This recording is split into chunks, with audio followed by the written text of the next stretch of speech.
Bien-aimés dans le Seigneur, moi c'est votre humble serviteur, le révérend pasteur Roch. Je suis de cœur avec vous. Je suis venu juste pour qu'on partage quelque chose de bien avec vous. Et la première des choses, c'est la foi en Christ. Il est dit que la foi vient de ce que l'on entend.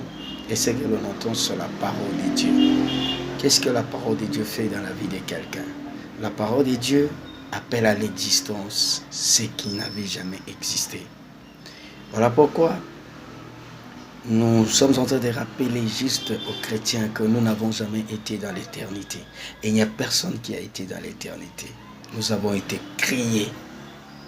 Nous avons été créés. Et pour arriver à l'éternité, pour vivre la vie éternelle en Christ, pour vivre la vie éternelle, ou pour entrer dans le royaume des cieux, il y a une condition. Il y a une seule condition. Nous sommes tous nés ici sur la terre et personne n'a jamais été à l'éternité. Parce que j'entends beaucoup de gens se donner la confusion pour dire qu'ils ont été dans l'éternité, ils sont dans l'éternité, ils iront dans l'éternité. Non, il faut faire attention. L'éternité, c'est un domaine de Dieu. Et dans l'éternité, il n'y a pas la mort. Dans l'éternité, il n'y a pas la chair. Dans l'éternité, il y a l'esprit. Et notre esprit a commencé à vivre lorsque Dieu l'a appelé à l'existence. C'est pourquoi Dieu dit à Jérémie, je t'ai connu depuis le ventre de ta mère. Et nous, pour aller dans la vie éternelle, pour entrer dans le royaume des cieux, il y a une condition. Et cette condition se trouve dans Jean chapitre 3, verset 16. C'est là qu'il y a une condition.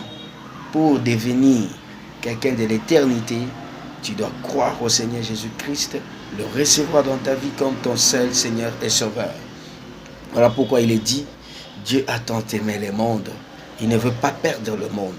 Il ne veut pas perdre le monde. Dieu ne veut pas perdre le monde. Mais il veut que ce monde soit renouvelé en Christ. C'est pourquoi la parole de Dieu déclare à tous ceux qui ont reçu la parole, à ceux qui croient au nom de Jésus, la parole leur a donné le pouvoir de devenir enfants de Dieu. Lorsque nous devenons enfants de Dieu, nous vivons l'éternité. C'est-à-dire que nous commençons à vivre l'éternité lorsque nous avons rencontré le Seigneur. C'est à partir d'aujourd'hui que tu vis l'éternité. Et dans l'éternité, il n'y a plus de péché. Dans l'éternité, il n'y a plus de la haine. Dans l'éternité, il n'y a plus de la jalousie. Dans l'éternité, il y a la joie éternelle et la paix éternelle. Que Dieu vous bénisse.